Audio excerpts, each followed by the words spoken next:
Hi, this is Russell Stannard from teachertrainingvideos.com. This is going to be a really quick video on how to set up a text assignment in Moodle. We're also going to include in that text assignment a nice clear assignment rubric for the students with a link to a video, and we're also going to upload a file for the students to read. So we're going to make sure that you can really understand how to set a text assignment and add additional elements. I'm going to show you it from both the teacher's point of view and then show you after what it would look like for the student and how they would actually submit the assignment. It's a quick video, really hopefully get straight to the point, and let's start straight away.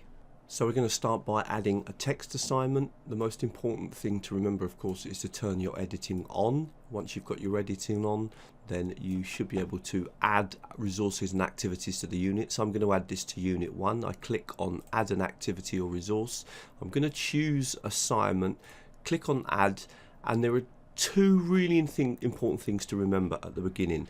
The first one is obviously to give your assignment a nice clear name, so I'm going to call this assignment 1.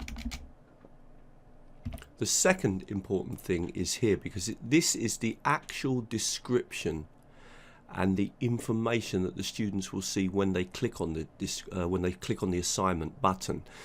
So, or in fact, before they click on the assignment button, it's what they actually read, what the actual assignment is. So it's vital that you get that clear. Now you can even have that underneath the link to the assignment as well, but I tend to just leave that off, and then when the students click on it, then they'll be able to read what they're meant to do and then submit their work. Now you can include pictures here and videos, and I'll just give you a quick example. So if I was to write in some text and then add a link, so I've added in some text here, and what I'm going to do is I'm going to include a video that I want my students to watch before they answer the question. So I'm going to choose this video here, I'm going to click on and just copy the link at the top of the screen, come back here, and we'll call this Fall of Alexandria, and I'm going to add that as a link. So obviously you're going to click on the link button, add that in, and open that in a new window. Click on insert. So this is actually what the students are going to read. Now if I want that description to also reside underneath the link on the page, then I would click on that. I'm not going to do that, but I am going to also attach some additional reading by clicking here, choosing a file, and I'm just going to grab a file from, say, here and click on that. So this assignment includes both this text, a link to a video, and also I've added up a file for the students to read. Now there are a few settings here that are important to keep in mind. This first one says that allow submissions from this particular date, and this is the due date. A cut-off date is when the submissions would not be possible. So even though the due date is the 23rd, you could submit after that at the moment, but of course it would warn you that the students had actually handed in the work late. If you have a cut-off date, then in fact the students would not be able to submit their work after that date. So that's obviously something that you might want to include. Come down here, this is the most important button. You're going to click on online text. We're not going to ask for a file submission, and we are going to limit it to 1,000 words.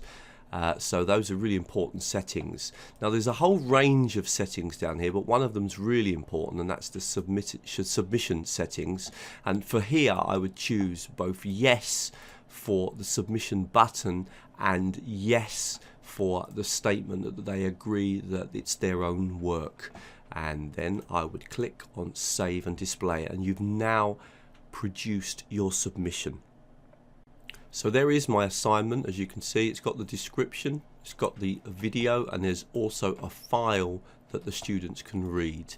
Now at the moment we're viewing this from the point of view of the teacher. Let's switch over and look at this now from the student's point of view, and you'll see that from the student's point of view it's slightly different, not that different, but you see the description again at the top of the screen, and you see the file that you can download as well as the video you can watch. But there's also a add submission button, and if you click on this button here, then you'll notice that below the assignment you can now write your answer.